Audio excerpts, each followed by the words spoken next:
Oh, right. So I mentioned this before, but I'm Nicole, and I am the president of Atheists, Humanists, and Agnostics. And I would like to talk to you today a little bit about secular activism. So, to start with, I wanted to preface with some organizations that are good to support. So starting with the Secular Student Alliance, or SSA, they are a national organization that supports student groups all over the United States.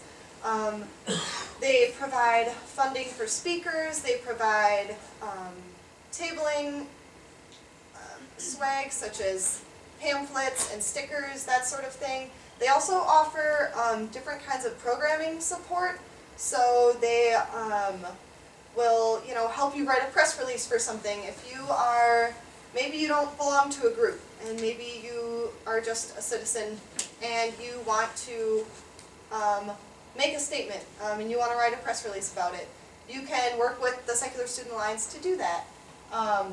We are affiliated with them, AHA is affiliated with them, and they help us out all the time. We are also affiliated with CFI, Center for Inquiry, and let's see here. So their mission is to foster a society based on science, reason, freedom of inquiry, and humanist values. And another initiative they have is to keep healthcare safe and secular, and that's one that resonates with me. They also have a lot of different initiatives, so feel free to check them out on their website. But in this one about keeping healthcare safe and secular, they work to make sure that our healthcare system is not being dominated or influenced by religious policies. So it's not just saying we're secular and we're right, but it's more so about getting real things done. They also have an on-campus portion, which campus groups can become affiliated with them, and we are also affiliated with them. And they chose us to be the host of their flagship event for Openly Secular Day. They're the ones who provided us with the big sign in the back, so you can feel free to take a picture with that on your way out if you'd like, next to Claire. And they recently merged with the Richard Dawkins Foundation, and so now they have double the manpower there. Another organization that AHA proudly supports is Plan International. Every year AHA chooses a charity to raise funds for, whether that be through bake sales or donation boxes or asking in our emails. So Plan International is what we chose for this year. They work to ensure safety and equality to adults and children all over the world, and they focus on third world countries because that's where they have deemed that people need it most. And we always try to choose a charity worth spending time to raise funds for, and we would appreciate your donations if you choose to donate. 100% of what you donate in the box out front on your way out will go straight to Plan International. And if you're curious about more initiatives that they do, they have thousands on their website. They fund soccer teams in South America. They help build schools and provide school supplies to kids in Africa. And they also do work for women's rights in other countries who don't have equality written in their laws. And I think that's something that's really inspiring to get behind, because everybody deserves equality, and one of the secular values is being good to other humans, and that's what Plan International does.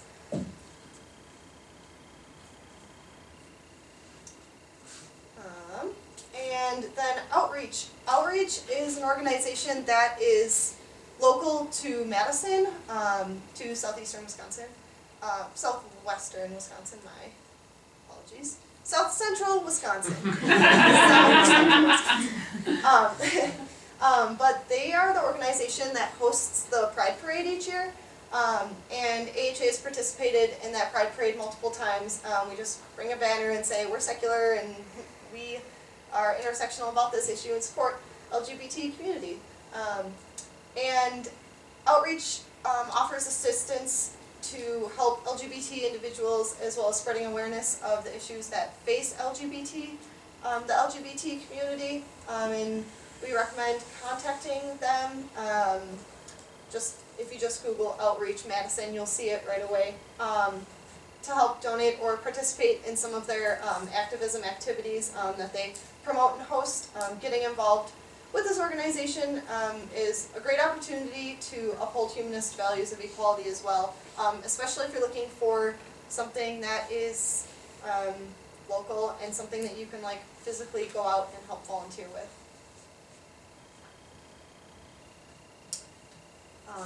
Okay, and then Planned Parenthood. So not necessarily central to Madison, but we do have a Planned Parenthood center on Park Street. And I'm sure most of you have heard of Planned Parenthood before, but they are looking for volunteers because with a threat to their funding from besides private donors, they may have to cut staff. And the first staff that will be to go are staff that can be replaced by people who are just like you, who can do intakes and that sort of thing, or help advertise for them, or help spread the word about what Planned Parenthood does, and educate your friends about why it's important that they stay around and all the good things that they do, not just for women, but for everybody who can utilize their services. So if you would like to volunteer with them, we have resources for you, so you can ask us. And also on their website they ask for volunteers as well, and also donations. So here are some activism tips. So there have been a lot of events on campus and nationwide about rallies and protests and everything like that. There's always rallies and protests about things that people aren't happy with. But now there has been an extreme influx of those events. So I just kind of wanted to touch on some of them and highlight their importance. So I'd like to say, invite others to join you. If you're going to a rally, bring friends or bring somebody that you think would also support that cause. A lot of the times, if a rally only has 100 people, it won't really get a lot of press coverage. It might get a little bit local press coverage, but not a lot. So if you invite your friends and make it more populated, you're going to make a bigger difference than just you alone could do. Not saying that you alone can't make a big difference, you definitely can. But when you rally people together for a rally, you can make even a bigger impact. Also, respect other people's opinions, even if you don't agree with them. You don't have to like their opinion, but as long as they're not causing damage to you or somebody else, it's important not to make us think about something that isn't worth making us think about. For example, if somebody is at a rally or a protest with you and you don't like the reason why they're there, there's no reason to focus on your differences, but rather focus on your similarities and how you guys can come together to make real change for the reason why you are both there. So, yeah, focus on the commonalities, not the differences. And also, be prepared for spontaneous activism.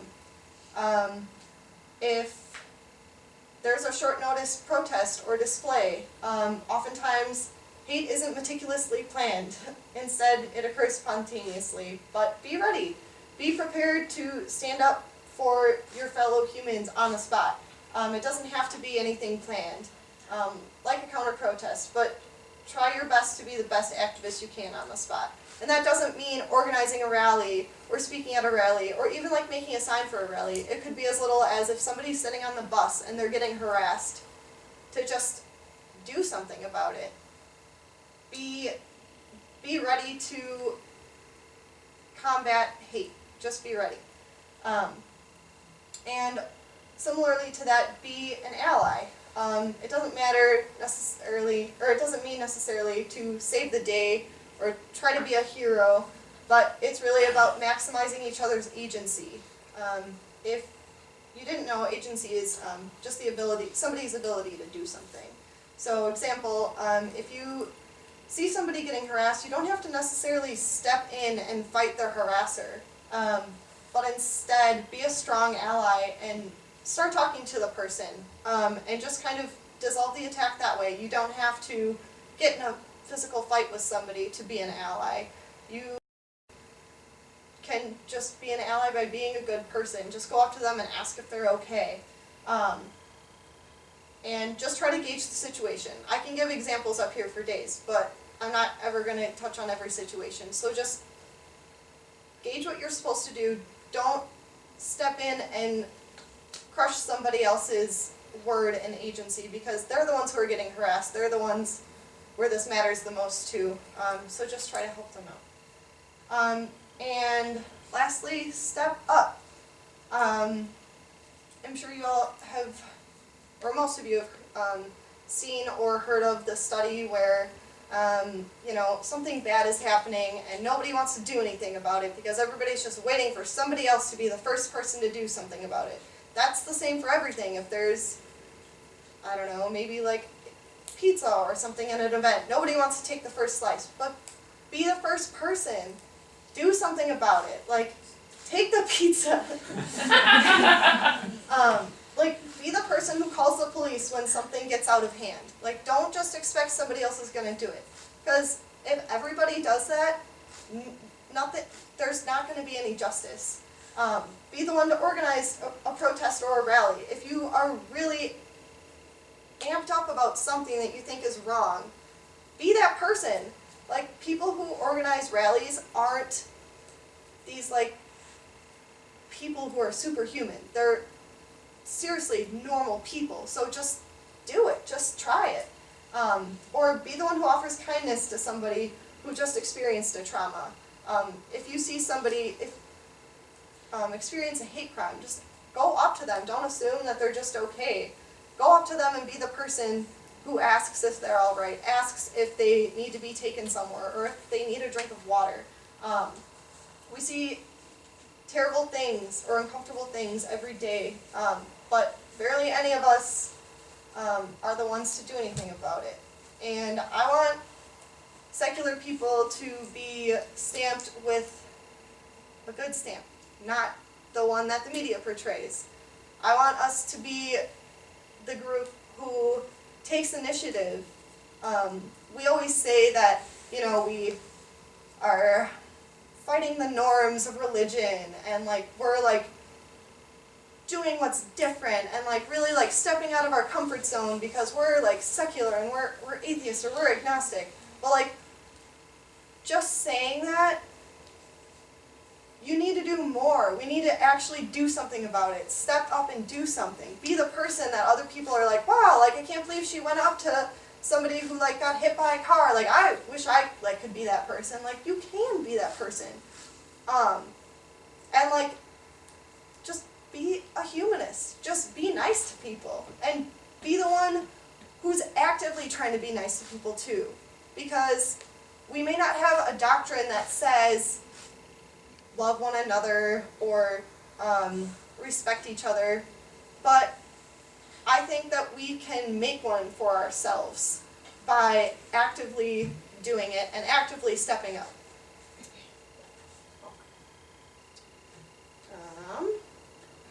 So then here are a few activism tips for getting attention from Congress. And Rebecca talks a little bit about this, but tweeting, messaging, emailing, it's largely ineffective. And call them. Just if you're tweeting on your phone already, you can touch numbers still and just do it on a different app, and then actually talk, and it'll be so much more effective. So just do it. You can even be in public too. You don't have to have a private room to do this. People call Congress all the time. So don't be afraid to do that. Also, if people hear you on the phone talking about something like that and you're talking to a representative, that could also inspire them to do the same. Show up to town hall meetings in large groups, and use staffers as allies. Invite them to field trips to your community. Or just invite them to different meetings that you have. So if you are an ally with a staffer, bring them to an AHA meeting. Show them that we're not just like mean atheists. We are trying to do good things. And then I kind of wanted to talk a little bit about what AHA does. So outside of AHA, technically, Rebecca mentioned this, but I filed 2 complaints regarding the Lumen House. So the Lumen House is a place near campus for people to live. So they have to follow tenant laws. However, they offer rent scholarships to people who apply for them, and they will get discounts per month on their rent if they are Catholic. I don't agree with that, so I filed a complaint against their management of Lumen House and the people who produce the scholarships. And I'm currently with FFRF to dispute this, and mediation is happening soon, so that will be interesting. But I'm not trying to like sue everybody. I'm trying to make a tangible change for something that's in my community that honestly does not take that much effort. Like, I had to file some complaints that took maybe, I don't know, like 20 minutes to write and like sign off on. I talked to my attorneys, Andrew Seidel and Patrick Elliott. That takes about like less than 5 minutes a week. And I think we're gonna settle the dispute in a way that is favorable for the separation of church and state. And like, it didn't take that much effort. Like, yeah, okay, like I'm the president of AHA, so like I kind of do this stuff. But I would be doing this without AHA. It's not affiliated with Atheists, Humanists, and Agnostics at all. I'm just doing this as a person who cares about the separation of church and state.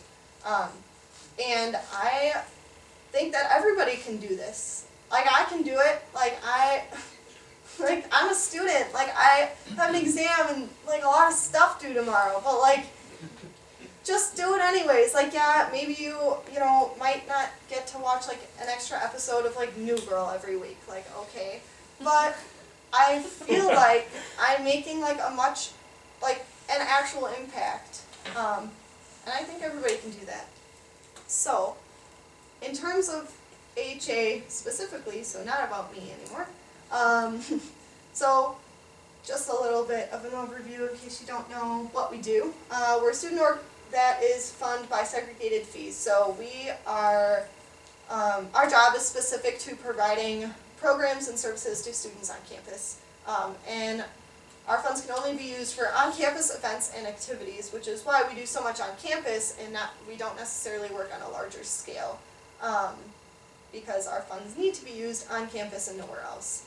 That being said, here's what we do to promote being openly secular on the UW campus.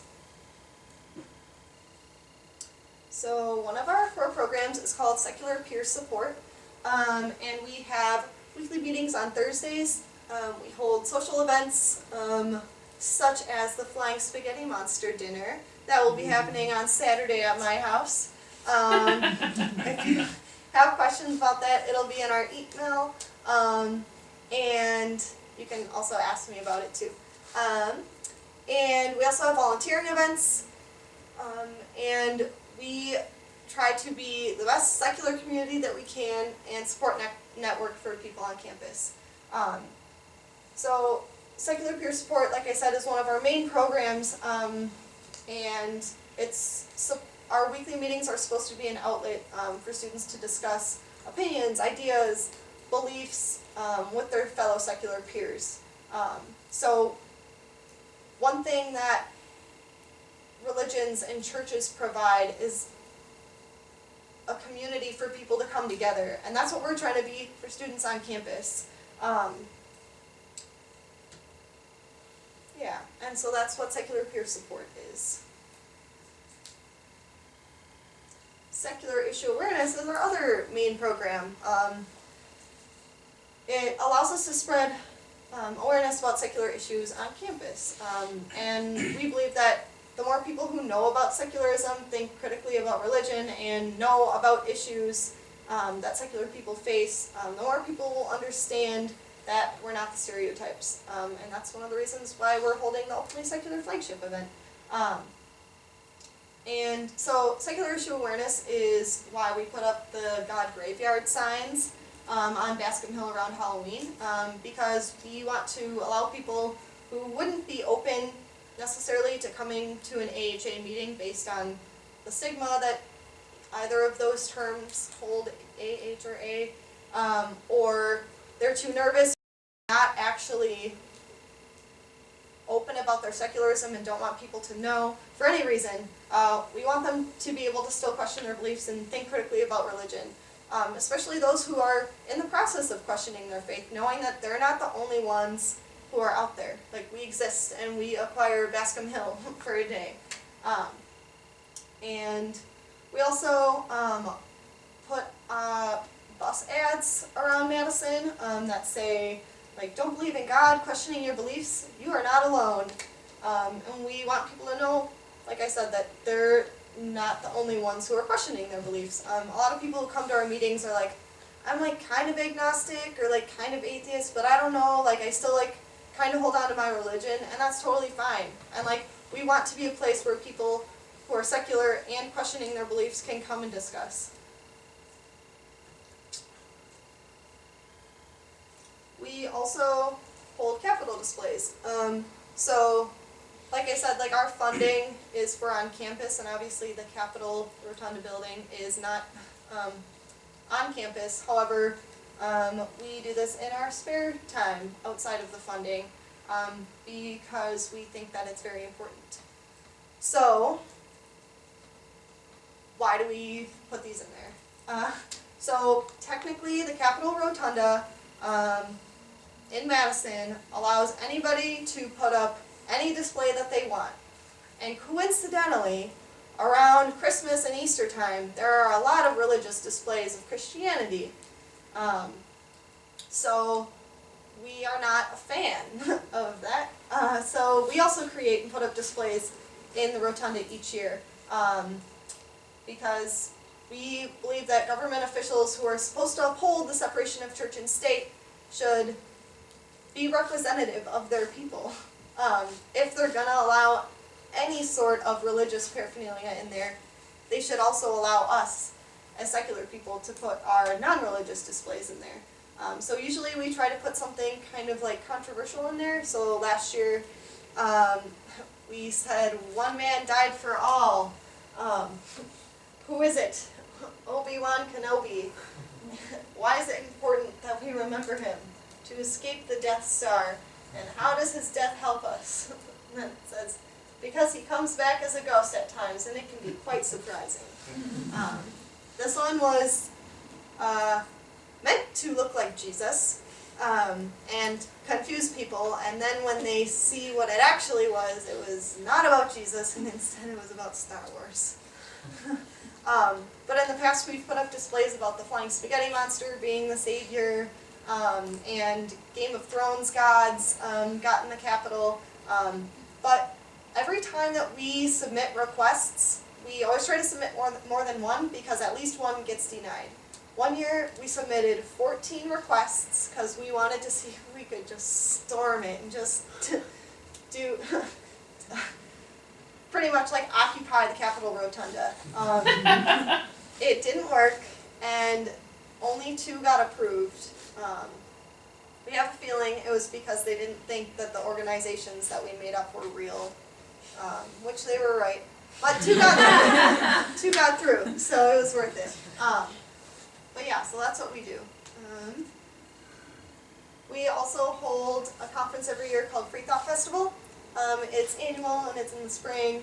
And we bring in speakers to talk about reason, science, philosophy, interfaith, separation of church and state, and other topics that are frequently brought up at our secular peer support meetings on Thursdays. And we host it to bring secular people together to learn about new ideas, meet each other, discuss the ideas that the speakers are saying, and also meet the speakers and talk with them. And in the context of activism, it's just another way that AHA fosters a community of secular people on the UW campus. So does anybody have any questions about, you can ask me about my experiences, the Lumen House, any like advice? Claire?